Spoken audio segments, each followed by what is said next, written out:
Greetings! ContraBAND checking in. Happy New Year! Let's apply that pressure in 2018 and let's get this shit popping. I want to reach my goals. I want to see you reach your goals. It's time for that. It's time. Let's apply that pressure and turn up our drive to succeed. Let's get it! Yeah! Anyways,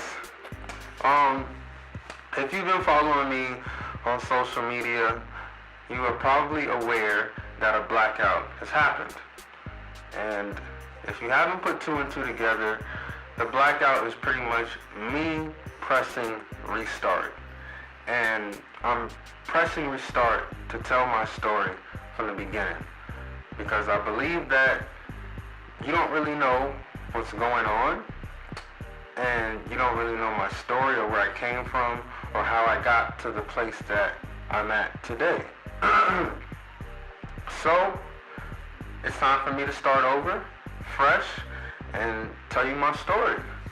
So, here it is. My actual name is Omar David Cherry.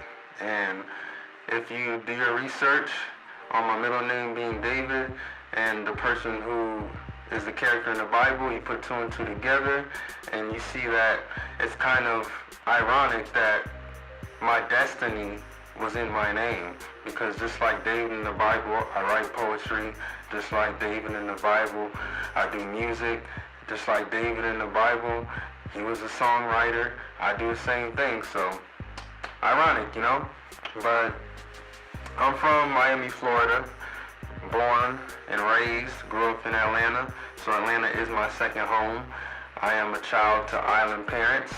My mother is from Jamaica, and my father is from Haiti, and that equals me being island as fuck.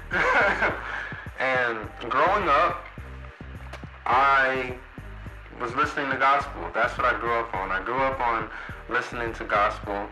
Kirk Franklin is my #1 favorite artist of all time because his words spoke to my spirit and got me through the toughest times of my life. And I say that because growing up, I dealt with a really serious case of bullying. I know what it's like. People just would want to pick on me because of my indifferent persona. I just never fit in.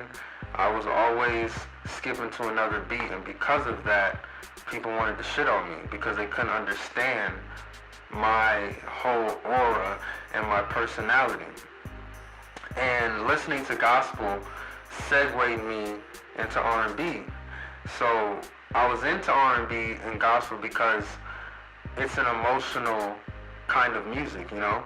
And R&B speaks to the soul. And I was an emotional guy, you know, dealing with being picked on and being bullied. It has a toll on your emotions. And gospel and R&B music got me through it. And as a result of being a victim of bullying and teasing and name calling and everything in between, I became angry, I became bitter, and I created this tough exterior. And as a result, I rebelled. And I just started acting a complete fool. I just started turning up, and I was a rebel without a cause. And as a result, I've been expelled from school not once, but twice. And I had to go to alternative school. And there is where you meet all the gangsters, all the thugs, all the drug dealers, all that, having to go through a metal detector to get inside the building, whole 9 yards. I've been there and I've done that.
I was saying, I became angry and I became bitter and I started to rebel. And as a result of that, I started acting out in school. And that equated to me being kicked out and expelled out of the whole entire Fulton County. And when I went to Crossroads Second Chance, that's the name of the alternative school, they told me that I needed to get some guidance. They told me I needed some form of mentorship. So as a result, they told me to go to the YMCA because the YMCA had a youth group called Boys to Men. And when I got there, I joined Boys to Men, and in Boys to Men is where everything started. The YMCA in Alpharetta, Georgia was the beginning of my whole creative life. And it's actually kind of funny how it was a horrible thing to get kicked out of school. It's terrible. I was heartbroken because I let my mother down. Like, your child being expelled from school is not something that you want to bring up in conversation. When people ask, oh, how's everything going? How's your kid? When your kid is expelled, it's embarrassing to have to answer with that. So, getting expelled the second time around was really heartbreaking because I just felt like I let everybody down and I proved all the doubters right.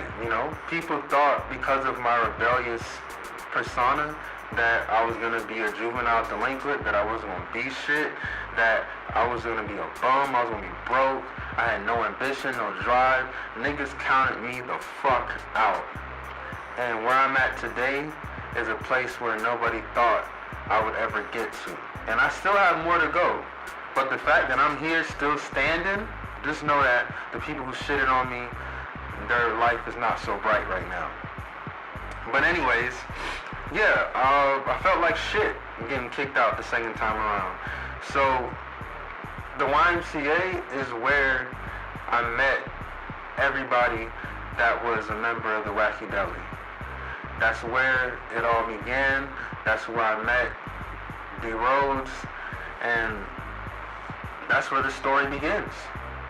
And I want you to know where the storyline really originated from, so you can follow my journey from the beginning, from day one, and you know exactly what the fuck is going on.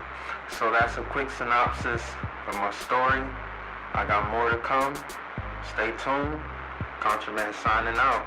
This is my story.